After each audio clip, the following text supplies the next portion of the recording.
بسم الله والحمد لله والصلاة والسلام على رسول الله وبعد. فأعوذ بالله من الشيطان الرجيم. بسم الله الرحمن الرحيم. قل إن كنتم تحبون الله فاتبعوني يحببكم الله.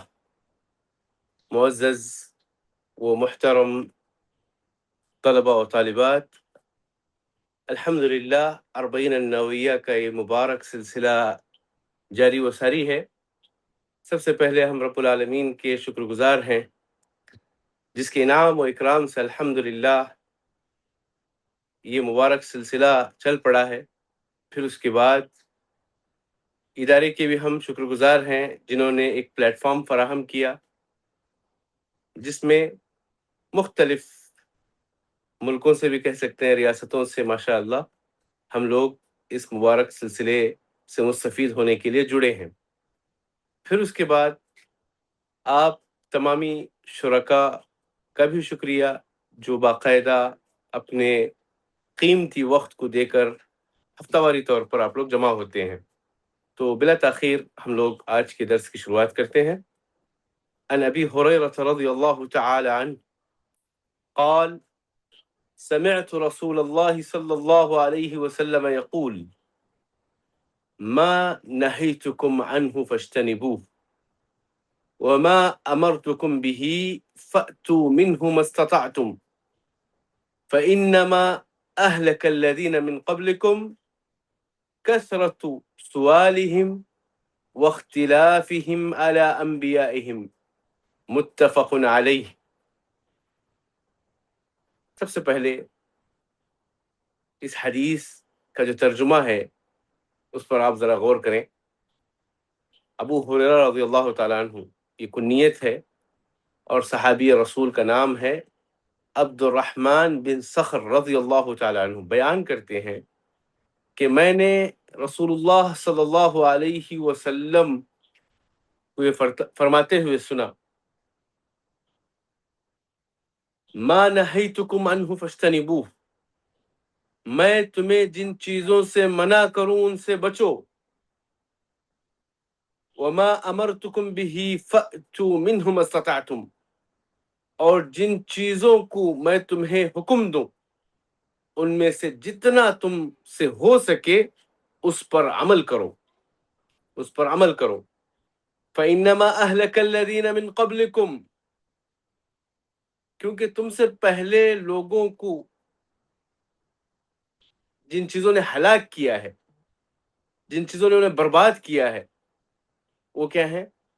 زیادہ سوالات اور اپنے انبیاء سے اختلاف نے انہیں ہلاک و برباد کیا ہے۔ یہ آپ کے سامنے حدیث پیش کی گئی ہے، حدیث کے ساتھ حدیث کا ترجمہ پیش کیا گیا ہے۔ میں چاہوں گا کہ آپ لوگ حدیث کے جو راوی ہیں، کون بتائیں گے راوی کا نام کیا ہے؟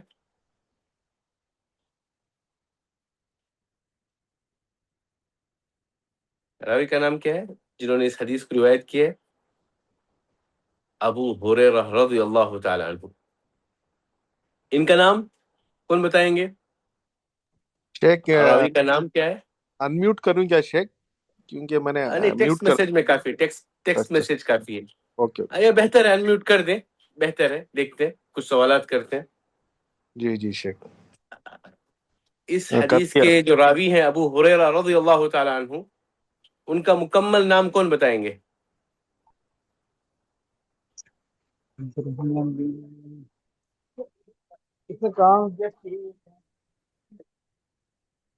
راوی حدیث کا مکمل نام کون بتائیں گے؟ عبد الرحمن بن صخر الدوسی۔ ٹھیک ہے۔ یہ کس سال اسلام قبول کیے؟ ہجرت کے 7ویں سال انہوں نے اسلام قبول کیا۔ ٹھیک ہے۔ اور روایتیں جو سب سے زیادہ مروی ہیں وہ ابو ہریرہ رضی اللہ تعالیٰ عنہ سے مروی ہیں، 5374، 5374۔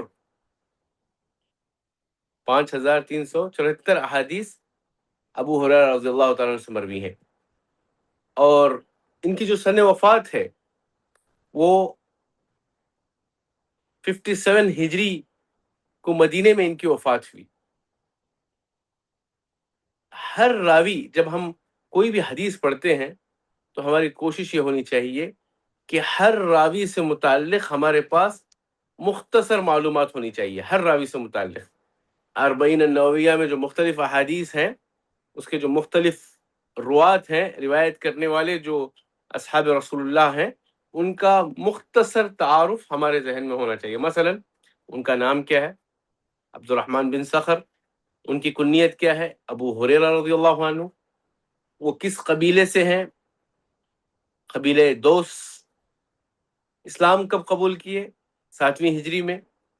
اور ان سے جو روایات ہیں، روایات جو مروی ہیں، اس کی تعداد 5374، 5374، اور وفات 57 ہجری میں ان کی وفات ہوئی۔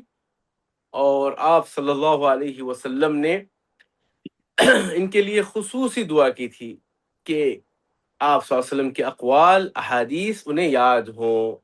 ٹھیک ہے، آپ نے ابھی ترجمہ سن لیا، حدیث سن لی، حدیث کا ترجمہ سن لیا، حدیث کے راوی کو بھی آپ نے ان کی کچھ مختلف معلومات ان سے متعلق حاصل کر لیں۔ اس کے بعد ایک مبارک سلسلہ ہمارا یہ بھی ہے کہ اس حدیث کے سلسلے میں سلف صالحین کے اقوال بھی ہم بیان کرتے ہیں کہ اس حدیث سے متعلق سلف صالحین کے کیا اقوال ہیں۔ تو علامہ نووی رحمۃ اللہ علیہ، جو کہ اس کتاب کے مؤلف ہیں، کہتے ہیں کہ یہ حدیث اسلام کے نہایت اہم اصولوں میں سے ایک اصول ہے، اور رسول اللہ صلی اللہ علیہ وسلم کے جامع کلمات میں شمار ہوتی ہے۔ اس سے معلوم ہوتا ہے کہ جن چیزوں سے منع کیا گیا ہے ان سب سے مکمل 100% اجتناب اور رکنا ضروری ہے، جبکہ جن کاموں کا حکم دیا گیا ہے ان میں بندہ اپنی استطاعت کے مطابق عمل کرے۔ یہ قول علامہ نووی رحمۃ اللہ علیہ کا ہے۔ علامہ ابن رجب حنبلی رحمۃ اللہ علیہ فرماتے ہیں کہ یہ جو حدیث ہے، ما نہیتکم عنہ فانتہوا فاجتنبوہ، یہ جو حدیث ہے، یہ حدیث دین کے عظیم بنیادی اصولوں میں سے ایک ہے۔ اس سے معلوم ہوتا ہے کہ تمام حرام چیزوں کو چھوڑنا ہر حال میں واجب ہے، جبکہ احکام شرعیہ کی ادائیگی استطاعت کے ساتھ مشروط ہے۔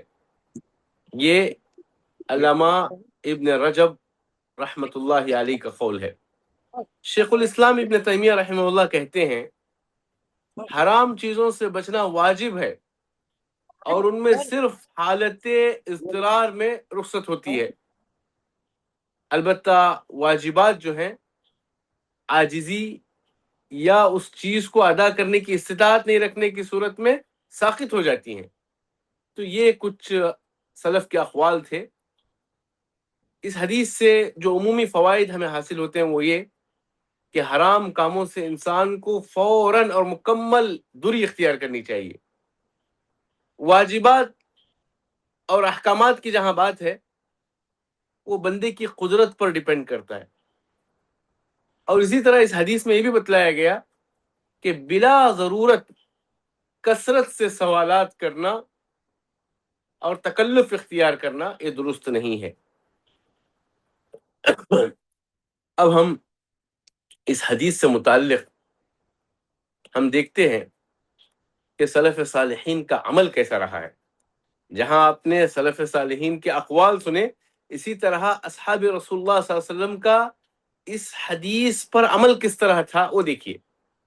یعنی اس حدیث سے میری مراد، اس حدیث سے جو مفہوم ہمیں ملتا ہے کہ جہاں حکم ہو، حکم کی بجاوری 100% کرنی ہے، جہاں احکامات ہوں، مسائل ہوں، وہاں استطاعت کے مطابق انسان عمل کرے۔ جیسے کہ اللہ کے رسول صلی اللہ علیہ وسلم جب بیمار ہوئے تو آپ بیٹھ کر نماز پڑھے ہیں۔ آپ صلی اللہ علیہ وسلم نے خود کہا ہے کہ آپ کھڑے ہو کر نماز پڑھیں.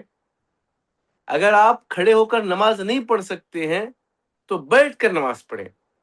اگر آپ بیٹھ کر بھی نماز نہیں پڑھ سکتے تو لیٹ کر آپ نماز کو ادا کریں. اور کچھ روایتوں میں یہ بھی اشارہ ملتا ہے کہ جو آدمی نہ کھڑا ہو سکتا ہے، نہ بیٹھ سکتا ہے، نہ لیٹ کر، بلکہ حرکت پر اس کا جسم قادر ہی نہیں ہے، تو ایسی صورت میں اشاروں سے بھی نماز پڑھنے کا ہمیں ثبوت ملتا ہے. ٹھیک ہے، یہ احکامات جہاں ہیں وہاں پر ہم کس قدر عمل کرنے پر قدرت رکھتے ہیں اس پر ڈیپینڈ کرتا ہے عمل کرنا. اچھا، اب جو چیزیں حرام کی گئی ہیں، جیسے اللہ کے رسول صلی اللہ علیہ وسلم نے شراب کے حرمت کا اعلان کیا. اب آپ وہاں یہ نہیں کہہ سکتے کہ 2 گھٹ پی لوں گا، جو گلاس میں ہے وہ بس پینے دو، یا جو میرے گھر میں بوتل رکھی ہوئی ہے بس اس کے پینے کی اجازت دو. نہیں، وہاں کوئی گنجائش نہیں ہے.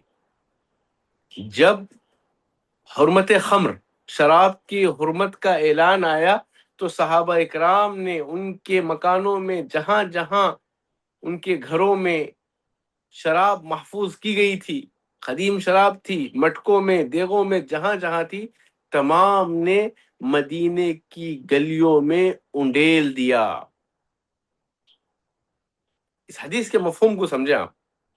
جہاں حکم الہی حکم آ جائے وہاں گنجائش نہیں نکلے گی. ہاں جہاں احکامات ہیں، مقیم کے مسائل الگ ہو سکتے ہیں، مسافر کے مسائل الگ ہو سکتے ہیں، وہاں گنجائش ہے، استطاعت پر ڈیپینڈ کرتا ہے.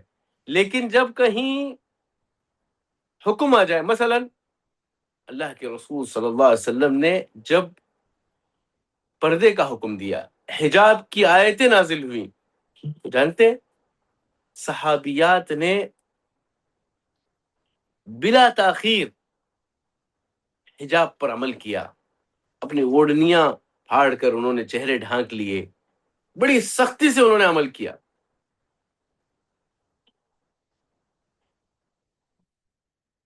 اس کے علاوہ بھی ہمارے سامنے بہت سی مثالیں ہیں.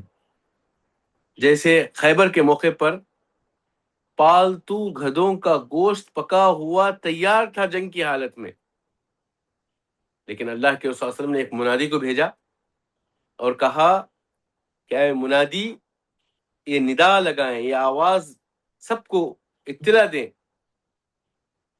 سب کو اطلاع دیں کہ اللہ اور اس کے رسول تم پر پالتو گدھوں کے گوشت کو حرام قرار دیتے ہیں. یقین مانے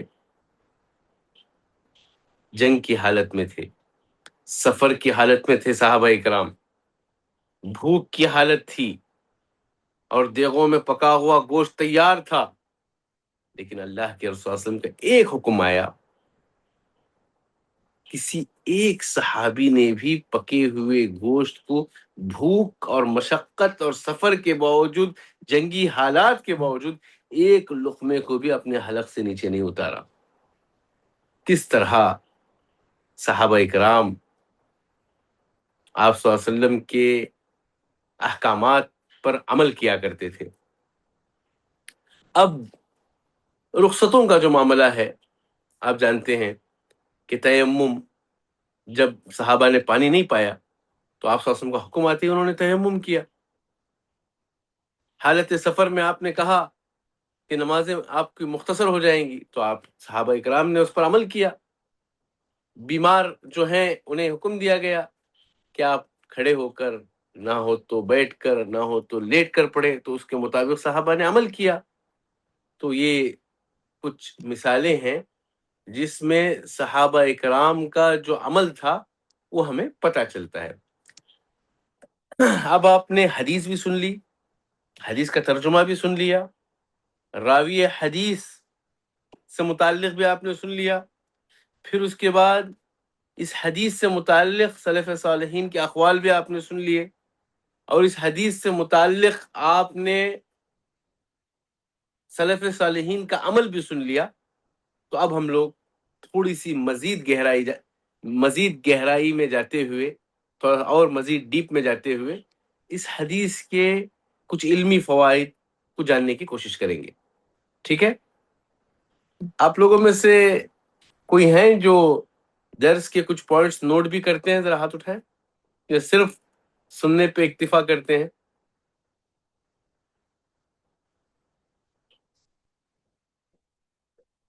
ماشاء اللہ ماشاء اللہ ماشاء اللہ. بہن پہلا نام نہیں ہے، شہر بانو، بہن فاطمہ بیگم، شبنم، صفیہ بانو، ہما فاطمہ، ماشاء اللہ. دیکھیے دروس آپ عائشہ بیگم، ماشاء اللہ، دروس آپ بہت سنتے ہیں، لیکن آپ کے ساتھ جو علم باقی رہ جاتا ہے، سننے کے ساتھ ساتھ چیزوں کو نوٹ کریں، چیزوں کو اپنے دفتر میں محفوظ رکھیں. میں اپنے درس کی بات نہیں کر رہا ہوں، عموماً کوئی بھی علمی درس ہو تو اگر آپ قلم بند کریں گے تو انشاءاللہ یہ فائدے سے خالی نہیں ہے. ٹھیک ہے؟ اس حدیث کے جو کچھ اہم فوائد ہے وہ میں آپ کے سامنے بیان کروں گا انشاءاللہ. اس حدیث کا ترجمہ ایک بار آپ نے سن لیا ہے. اس حدیث میں بتایا گیا کہ جن چیزوں کو حکم دیا جائے اس پر عمل کریں، اور یعنی جن چیزوں سے روکا جائے اس پر مکمل رکنا ہے، اور جن چیزوں کا حکم دیا جائے استطاعت کے مطابق عمل کرنا ہے. اور ہم سے پہلے والے لوگ جو ہلاک ہوئے ہیں ان کا ریزن یہ بتلایا گیا کہ ان کے کثرت سے سوالات اور انبیاء سے جو ان کا اختلاف تھا، اس وجہ سے سابقہ امتیں ہلاک ہوئی ہیں. ٹھیک ہے؟ اچھا، اس حدیث کے فوائد میں سے ایک فائدہ یہ ہے، شریعت نے اپنے ماننے والوں کی حفاظت کی ہے. اس حدیث کا ہمیں مفہوم یہ سمجھ میں آتا ہے کہ شریعت نے اپنے ماننے والوں کی حفاظت کی ہے. کیسے؟ اللہ تعالیٰ نے کسی ایسے کام کرنے کا حکم نہیں دیا ہے جو آپ کو نقصان پہنچائے. جن جن کاموں کا اللہ نے کرنے کا حکم دیا ہے اس میں بھلائی ہے، اور جن جن چیزوں سے روکا ہے، جو جو حرام ہے ان سے اللہ نے روکا ہے. تو اسے کیا پتہ چلتا ہے کہ اللہ ہماری حفاظت کرنا چاہتے ہیں، ہمیں شر میں مبتلا نہیں کرنا چاہتے، کسی قسم کا ضرر نہیں پہنچانا چاہتے. اسی لیے اللہ نے ہمیں جو حرام چیزیں ہیں ان سے روکے رکھا، اور جو بھلی چیزیں ہیں اس کا حکم دیا. یہ پہلا فائدہ ہے. اور اسی طرح دوسرا فائدہ یہ ہے، شریعت اسلامیہ میں آسانی ہے، اور یہ شریعت بہت وسعت رکھتی ہے اپنے اندر، کیونکہ اللہ تعالیٰ نے احکام میں انسان کو انہی اعمال کا مکلف کیا جو وہ کر سکتا ہے. لا یکلف اللہ نفسا الا وسعها، انسان کو اس کے طاقت سے زائد بوجھ نہیں ڈالا گیا. ٹھیک ہے؟ یہ دوسرا فائدہ ہوا.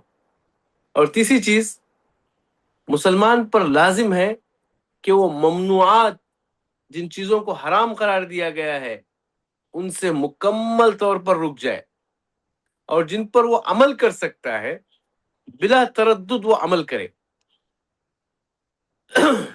اور اسی طرح یہ حدیث اس بات پر دلالت کرتی ہے کہ ممنوعات کا جو دائرہ ہے احکامات کے مقابلے میں سخت ہے. جیسے حرمت خمر سے منع کیا گیا ہے تو یہ دائرہ بہت سخت ہے. منع مطلب منع ہے. احکامات میں گنجائش ہو سکتی ہے، لیکن جو ممنوعات ہیں اس میں کوئی گنجائش نہیں ہے. ٹھیک ہے؟ اسی طرح اس حدیث میں رسول اللہ صلی اللہ علیہ وسلم کی نبوت اور آپ کی رسالت کی دلیل ہے، کیونکہ آپ صلی اللہ علیہ وسلم نے ایسی بات فرمائی ہے جو عقل و فطرت کے عین مطابق ہے. آپ نے حدیث میں کہا جتنا ہو سکے عمل کرو، جتنا ہو سکے عمل کرو، جو آپ کے استطاعت سے باہر ہو اس کے آپ مکلف نہیں ہیں. ٹھیک ہے؟ یہ پانچواں فائدہ. اور ایک چھٹا فائدہ یہ ہے کہ عمل میں اعتدال، درمیانی روش اختیار کرنا مطلوب ہے. مسلمان نہ تو احکام کو بالکل چھوڑ دینے والا ہوتا ہے، اور نہ ہی اپنے آپ پر اس قدر سختی کرے کہ بعد میں عاجز ہو جائے. جیسا کہ عبداللہ بن عمر، اللہ کے رسول صلی اللہ علیہ وسلم نے پوچھا کہ مجھے روزہ رکھنا ہے، تو آپ نے کہا رمضان کے علاوہ آپ ایام 20 کے رکھ لو. 3 دن کے روزے رکھ لو. ہاں میں رکھ سکتا ہوں. اللہ کے رسول مجھے اور زیادہ رکھنے کی طاقت ہے، بتائیے. کہا اگر اور زیادہ طاقت ہے تو تم پیر اور جمعرات کے بھی روزے رکھ لو. اللہ کے رسول مجھے اور زیادہ طاقت ہے، مجھے اور روزہ رکھنا ہے. تو کہا ایسے کرو تم صوم داؤدی، 1 دن روزہ 1 دن روزے کے بغیر، اس طرح رکھ لو. تو مزید انہوں نے اپنے آپ پر کچھ چیزوں کا اپنے آپ کو پابند بنایا. لیکن زندگی کے آخری ایام میں انہوں نے کہا اے کاش میں نبی کریم صلی اللہ علیہ وسلم کی رخصتوں کو مان لیتا، کیونکہ جوانی ڈھلتی ہے، حالات ایک جیسے نہیں ہوتے ہیں. بعد میں جا کر انہیں احساس ہوا کہ آپ صلی اللہ علیہ وسلم کی بات کو ماننے میں خیر تھا. تو ایسا نہیں ہونا چاہیے کہ ہم اپنے آپ پر اتنی سختی کریں کہ بعد میں عمل کرنے سے عاجز ہو جائے. ٹھیک ہے. اسی طرح 7واں ایک فائدہ یہ ہے، دین میں جھگڑا، الجھنا، بیجا سوالات کرنا، یہ پچھلی امتوں کے ہلاکت کا ذریعہ ہے. اس سے ہمیں دور رہنے کا حکم دیا گیا. اسی طرح نبی کریم صلی اللہ علیہ وسلم اپنی امت پر بہت مہربان تھے. اس بات کی دلیل یہ ہے کہ آپ صلی اللہ علیہ وسلم بار بار ان چیزوں سے ڈراتے تھے جو امت کی ہلاکت کا سبب بن سکتا ہے. وَبِالْمُؤْمِنِينَ رَؤُوفٌ الرحیم، مومنوں کے ساتھ بڑے خیر خواہ، بہت رحم دل واقع ہوئے آپ صلی اللہ علیہ وسلم. اور اسی طرح اس حدیث میں ایک فائدہ یہ بھی پتہ چلتا ہے کہ اس امت کی فضیلت بیان کی گئی ہے. اپنے نبی کریم صلی اللہ علیہ وسلم کے احکام کو اس امت نے قبول کیا. سابقہ امتوں کی طرح نبیوں سے جھگڑا کرنا، نبیوں کا قتل کرنا، نبیوں سے الجھنا، یہ اس امت کی روش نہیں ہے. اس حدیث میں امت کی فضیلت بھی بیان ہے. اور اسی طرح اس حدیث میں ایک فائدہ یہ ہے کہ بے فائدہ اور فضول سوالات، بیکار کے سوالات، بنی اسرائیل کے سوالات سورہ بقرہ میں جن کا ذکر ہے، ان سوالات سے ہمیں بچنا چاہیے. ممنوع سوالات کی بہت سی قسمیں ہیں. مثلا غیبی امور سے متعلق سوالات، قیامت کب آنے والی ہے، قبر کے عذاب ہوگا یا نہیں ہوگا. اب اللہ کے اسماء و صفات سے متعلق سوالات علم میں اضافے کی حد تک یہ درست ہے، لیکن وہ سوالات جو آپ کو شک کے دائرے میں لے جائے اس سے ہمیں بچنا چاہیے. اور وہ سوالات جن کا مقصد تشدد، شدت اور تعصب ہو، ایسے سوالات سے بھی ہمیں بچنا چاہیے.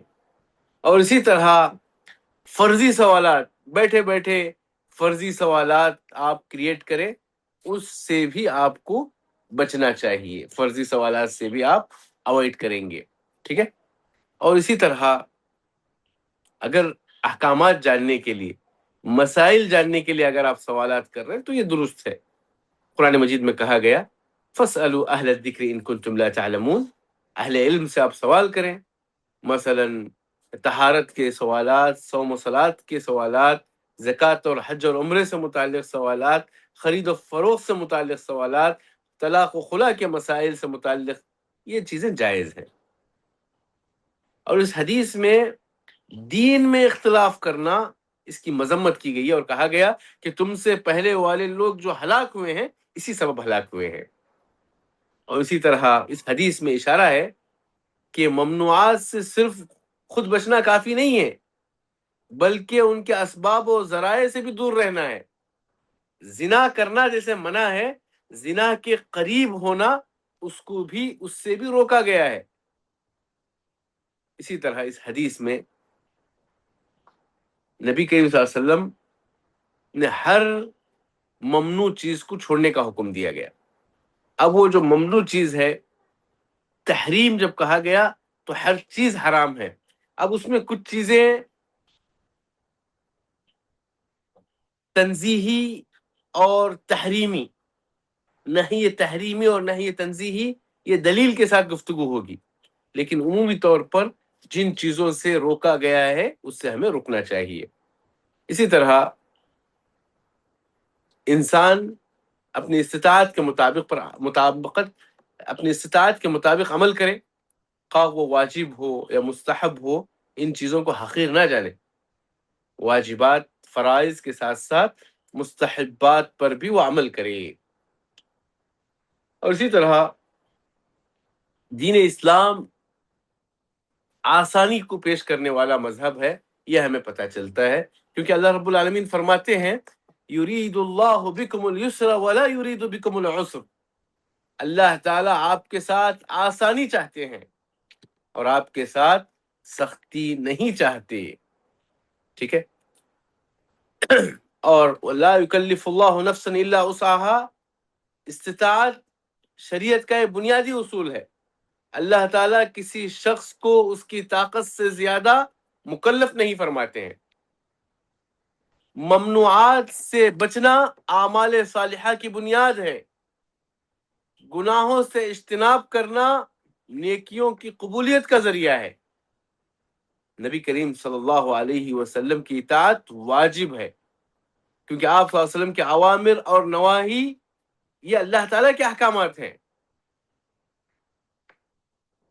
اور اس حدیث سے یہ بھی پتہ چلتا ہے کہ عمل علم سے زیادہ اہم ہے.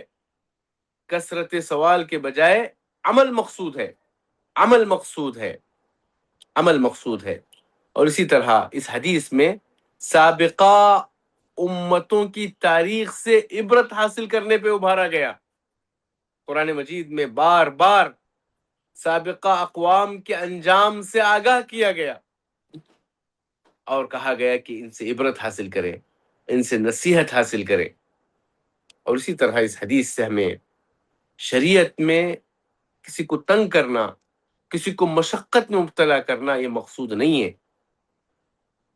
اسی لیے ہم دیکھتے ہیں کہ مریض کو نمازوں میں چھوٹ دی گئی، مسافر کو حالت سفر میں روزے سے چھوٹ دی گئی، رخصتیں دی گئی. تو یہ شریعت کی آسانیاں ہیں.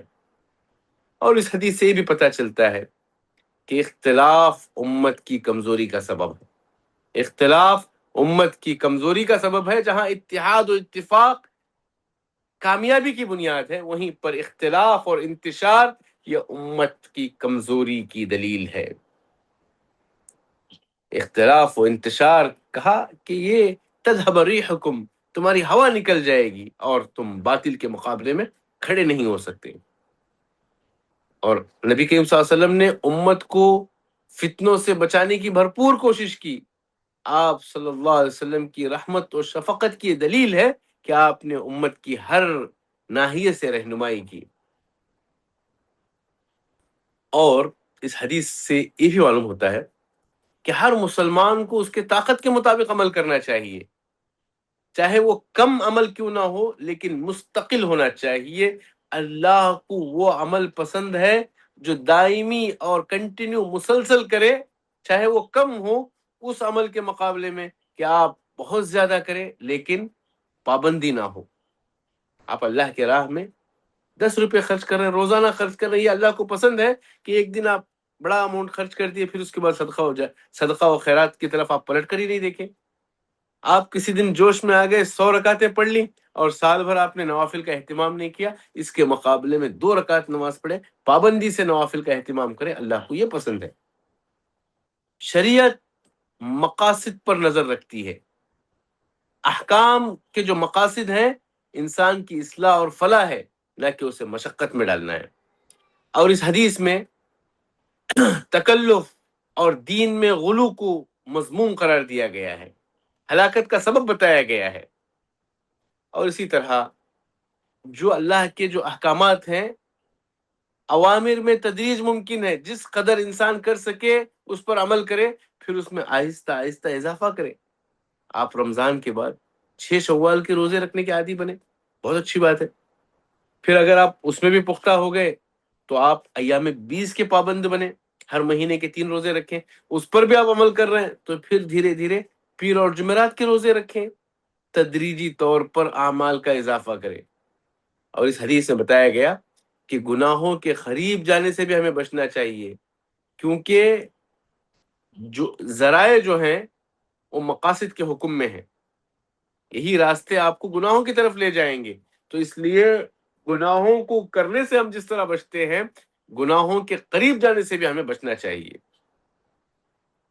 اور رسول اللہ صلی اللہ علیہ وسلم کی تعلیمات مکمل حکمت پر مبنی ہے، رحمت پر مبنی ہے، ہر حکم میں بندوں کی بھلائی پوشیدہ ہے۔ اور اسی طرح اس حدیث میں بدعات اور